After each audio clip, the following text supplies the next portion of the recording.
This is a WWN Publishing Group recording. Copyright 2017, all rights reserved. This is an abridged version of Hot Georgia Rein by Martha Sweeney to make the story appropriate for all listeners on YouTube. Read to you by the author. If you want to read the complete story, you can find the ebook or paperback online. Links are provided below in the description. Chapter 22, Henry. Ivy, I mumble as I feel her get out of the bed. I need to pee, she says lowly in my ear. Hurry up, I whine, taking her pillow and pulling it into me. I'll need that when I get back, she claims. You'll have to work for it, I tease. Do not, she heatedly whispers. I roll over to see her. You're sexy when you're grumpy in the morning, I state with a grin. Don't start with me, Ivy whines, or else I'll sick Papa on you. I'm dressed, I remind. He won't think anything of it.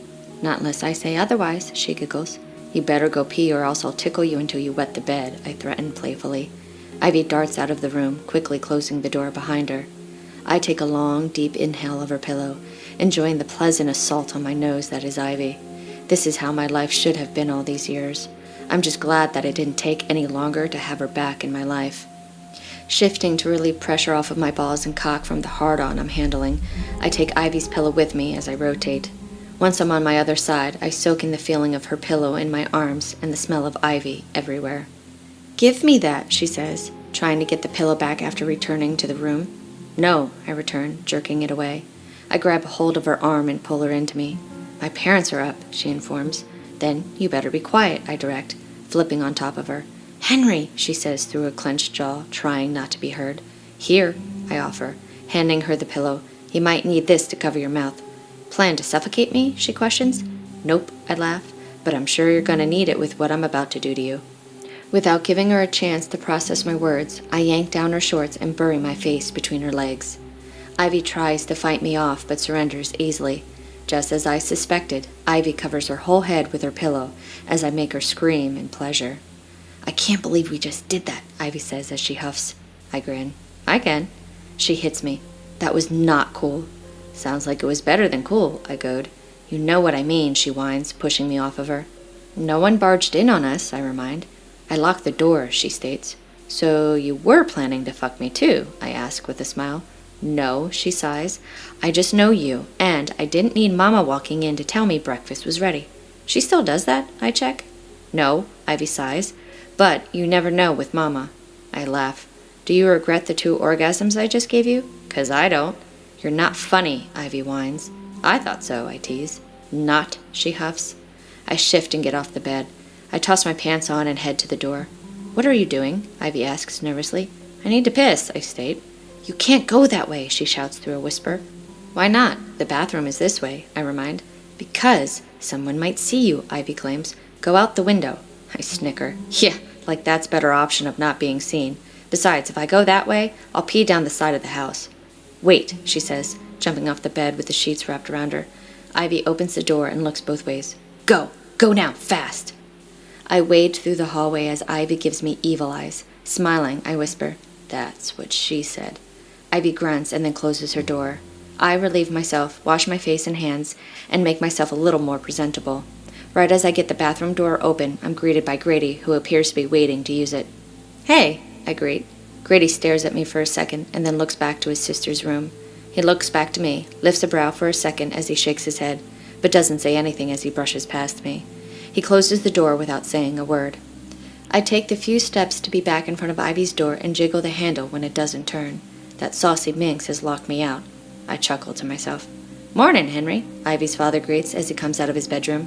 He walks by me, only to pause for a second to place his hand on my shoulder, and then continues down the stairs. Open the door, Ivy, I command. Silence from the other side. I will break it down, I inform. Still no reply. Just wiggle it, pop it to the right, and then bang your hip on the door, Grady instructs. It's the easiest way without damaging it. How do you know that? I ask. From when I needed to sneak in there for things when I knew she went out through the window, Grady claims. Good to know, I laugh. Thanks. See you at breakfast, Grady says, heading downstairs. See you, I return. I look back to the door. Ivy Lynn, open this door, I'll break it down. When she doesn't reply, I go through the motions that Grady told me. Right as my hip moves to hit the door, it flies open and I almost fall down. What the fuck, Firefly? Serves you right, she replies, turning her nose up at me. You're sexy when you're trying to be mad, I state. I'm not trying to be mad, I'm mad, she says, shoving past me. I put my arm against the frame, blocking her from getting by. Ivy tries to duck, but I shift so she can't slip past. Going somewhere, I check? She glowers at me. Keep that shit up and I'll fuck you again, I caution playfully. Ivy's fist collides with my chest. I look down to see where she hit me, feeling barely anything, and look back up at her. Is that all you've got? I tease. Ivy's eyes narrow. I take a step toward her. I'm more than happy to fuck that attitude out of you, I state. Not happening, Ivy returns. What's got your panties all twisted, I check. You, she states. Me? What did I do? I inquire. You know what you did, Ivy claims. Would you have preferred that I pissed on your parents' house? I ask, trying not to laugh. Ivy stares me down. Move. I smile, loving how she's trying so hard to be mad. No, I challenge. Move, Henry, she directs. In just 2 seconds, I close the door behind me, grab Ivy by the arms, and pin her against the door. She stares at me, trying to remain calm and pissed, rather than hot and horny. My eyes drift to her lips, and I take note as to how they're slightly parted.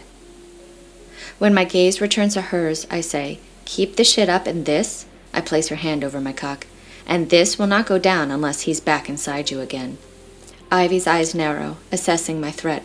I won't mind either, I gloat. Ivy lets out a long breath but doesn't lose all of the attitude. I press my lips to hers firmly, and that's when the tension in her body relaxes. Need another round? I inspect. No, she mumbles. You can't stay mad at me, I laugh. I can, she claims. No, you can't, I reply, pulling her into me. I make it seem like we're going to have a second round. Then I open the door behind her, offering her the chance to leave.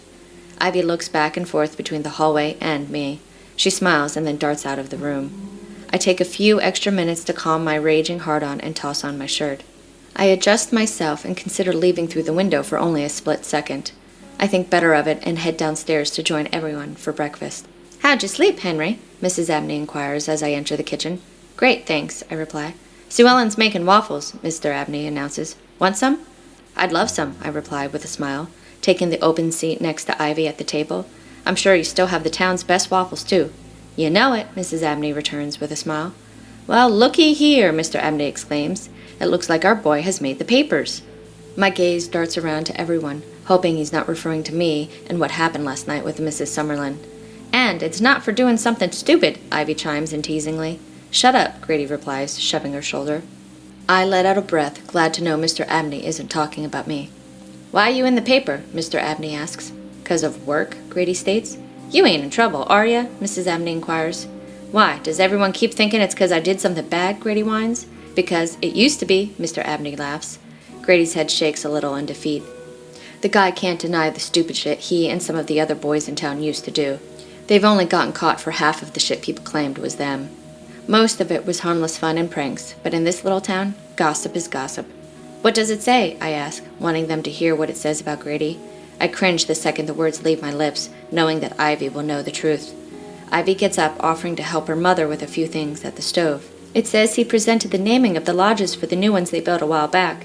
You know, the ones that were put on hold for a long while, Mr. Abney states. Really? Mrs. Abney exclaims. How nice! Grady, I'm so proud of you! Grady's cheeks flush, almost as if he's surprised for the praise. Thanks. You working for the company? Nana checks. Sure is, Mr. Abney confirms. Says he's one of the head managers for the property. Wonderful, Mrs. Abney praises. His grandparents, who've been at the table with us, congratulate him as well. How'd you get the job? Ivy inspects. Why? Grady asks. Just wondering, she says, shrugging her shoulders. Do you know the owner directly? Maybe. Why? Grady checks. Because they could use Abney and Sherman's solutions to market them, Ivy states. I'm sure they could, Grady replies. I'll see what I can do. Awesome, Ivy returns, coming back to the table with a plate full of food. The conversations flow as the rest of the food is set on the table, and everyone gathers around for the meal. Mr. Abney continues to read the paper silently, and there's no mention of my company name, which relaxes me. It's not that I want to hide anything from Ivy, I just don't want her to get any misconceptions about the business or me. I know we'll need to discuss certain things like where we might live, and I don't want her thinking that I'm tied to Blackburn just because of the business. So, Henry, Mr. Abney says as Ivy and her mom clear the table. I grab a few plates trying to help. So, I reply. How's the widower life treating you? He asks. Papa, Ivy scolds. What? Mr. Abney asks, shrugging. He knows I'm teasing. Too soon, Mrs. Abney claims. It's okay, I laugh. It's better, thanks. I see you're shacking up with Ivy, Mr. Abney blurts. Papa, Ivy calls with a worried tone as she almost drops a dish. What? Mr. Abney replies. I ain't stupid. I know how old you are. Besides, how else do you think I know how my... John, Mrs. Abney interrupts. She shakes her head with a nervous look on her face. I thought Ivy was pure and innocent according to you, Grady states. She is, Mr. Abney replies. You know what I mean. What do you mean, Papa? Grady goads. It's not like I don't know what happens between two adults, you know. He nudges me with his elbow when I reach for more plates off the table. Papa, please, Ivy begs. Well, I do, Mr. Abney states. That's the kind of stuff your mom and I did in order to make you two. Ew, gross, Grady states. Papa, Ivy whines. What? Mr. Abney chuckles. If you want a shower, Ivy says, looking at me, you know where the towels are in the hallway, right? Yep, I reply with a chuckle. Are you trying to hint at something, Ivy? Mr. Abney goads with a wink at me. Papa, Ivy shouts. Everyone's silent as Ivy and I finish helping clear the table. Then she heads upstairs, so I follow. Ivy scolds me for encouraging the topic of us with her father, while I defend that I didn't. Saying that she needs some space and that I'm already here, Ivy instructs me to take a shower and that she'll get me some of Grady's clothes for me to borrow. I try to tease her and encourage her to join me in the shower, but that just seems to piss her off more. Got any plans for today? I ask Ivy once I return to her bedroom. No, she replies, keeping her back to me. You? I was hoping we could go back to my place for a while, I suggest, snaking my arms around her. Not a good idea, Ivy returns flatly. What's wrong? I check, turning her to face me. I don't feel comfortable, Ivy states. Why? Because it used to be Juliana's home? She never really bothered me in the barn, I explain. I lived out there not long after we first got married. I only went back in the house when she got sick. It's not that, Ivy says, looking away. She moves to grab some clothes. I nod. Mrs. Summerlin. I know there's gossip going around, she states. What's been said? I ask, angry at the thought. I don't know, Ivy replies. I just know that there's something, though, and I don't want to deal with it right now. Fine, I say. Let's get out of town. I want to stay with Mom and Nana, Ivy informs. Pops has been getting worse. Then I'll stay here with you, I suggest. Henry, don't you think it'll be weird? She asks. Weird? I return. You know, you being here after last night and whatever's being said out there, she huffs, gesturing at the exterior wall. No, I reply flatly. Ivy's phone buzzes, drawing our attention. She looks at it but doesn't bother to answer as she silences it. She moves toward the door. Ivy, I call, catching her by the arm. She avoids my eyes. Talk to me, Firefly, I request. Her eyes lift to mine and I can see a little bit of pain in them. I just don't like being the cause of you being seen as the bad person. I'd rather take the blame for everything between you and Juliana. Fuck them, I say. I don't give a flying pig fuck what they think or say. Ivy tries to hide a giggle. What? I inquire. Flying pig fuck? She tries to say with a straight face. Yep, I confirm. It doesn't matter, she continues. It's not right. Ivy leaves the room. This is the end of this chapter. Thank you for listening. I hope you're enjoying the story so far.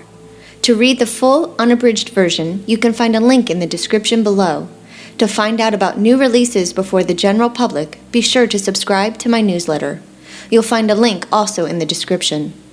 Also, to be notified when the next chapter is published, make sure you subscribe to my channel.